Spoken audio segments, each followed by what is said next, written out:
Questions?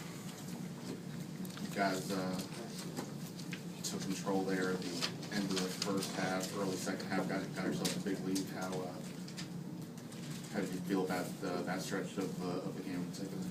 I thought that stretch was pretty good, particularly started second half, where we got some offensive rebounds. That was part of the halftime discussion. Just we got to go after offensive rebounds. And so, Nate got a couple. I think Nate played very well today, but I was pleased with that stretch.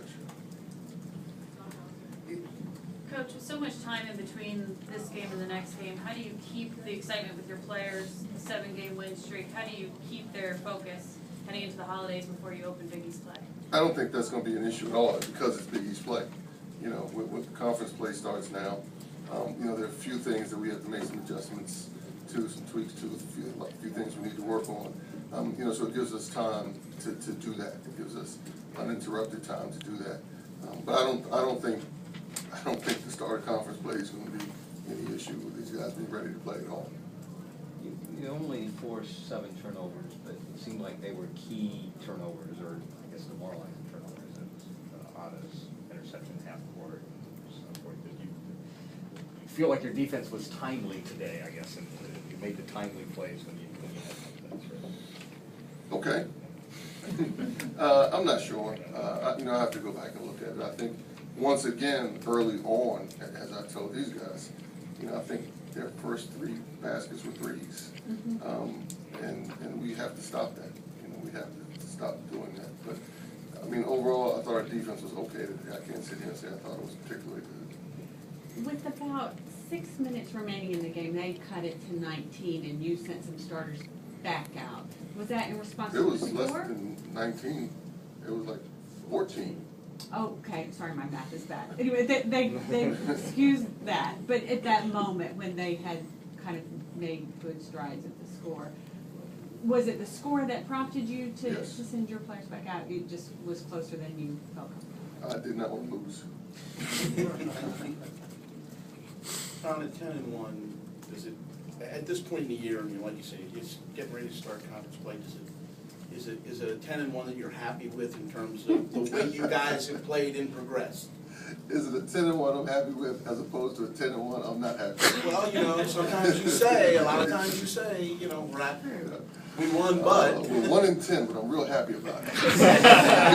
Whoever said that stuff. I'm happy with where we are.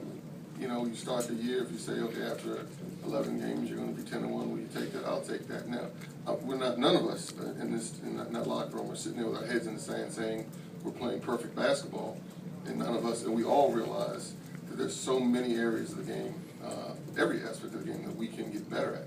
And so am I happy with 10-1? Yes. But do I realize that, we have to continue to improve? There are a lot of things that we're going to be much better at starting whatever the date of the Marquette game is, January 5th, than we are right now. So you know exactly what I was asking. You never ask a coach that's flipped 1-10, say, are you happy with that? No, I don't think I'd do that. You mentioned allowing those early threes, but overall, in the beginning of the game, you guys got out to a lead, which isn't such. Got some distance from them, which hasn't been the case with some of these other games. Were you at least pleased overall with the energy at the start and how you guys? No, not at all. I told coming off the court, one of the TV people asked me something about that. And I said, no, I didn't think we were good in that first half. Name not to be mentioned. Jeff just, when he wasn't here, said Otto, quote, might be the best cutter without the ball in the country, which is, I didn't even know they categorized that. What, you like to chime in on that?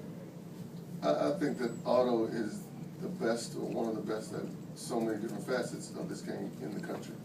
So if he's a good cutter, I'll take the he is. He is. That's you know how to categorize it. All they're saying is he knows how to play without the ball, which is a phrase you have heard. Right. And he does know how to play without the ball. And he's someone that, as you guys who've watched us and watched him, whatever the numbers are, the game in, game out, night in, night out is not the sum total of this impact on what happens on the court. Questions for the players? Hold on. You mentioned the other day that their players' break was going to be based on how this game went. How long is the break? We're coming off short. We're coming back right after Christmas. Can we hear from Greg and Otto how you feel about this team is playing now that this non-conference stretch is over? You guys get ready for a conference play. You happy with the way you're playing? I mean, we're 10-1, so I mean, we just want to come back, after Christmas break, keep it up, continue to play good basketball. Well, the same. We just need to pick up our energy from the start of the game and come in and work hard for this Big East.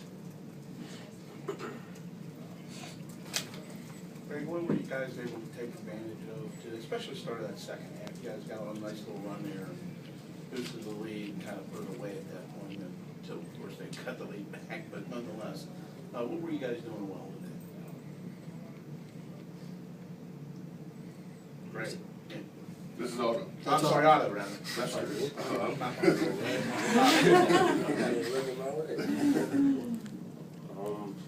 I mean, I feel like we moved the ball, real well. We just making that extra pass, and we was able to get a couple transition baskets, a couple wide open shots. Anything else? Thank you. Yeah. Happy holidays to everybody. Thank you. Christmas. Very good.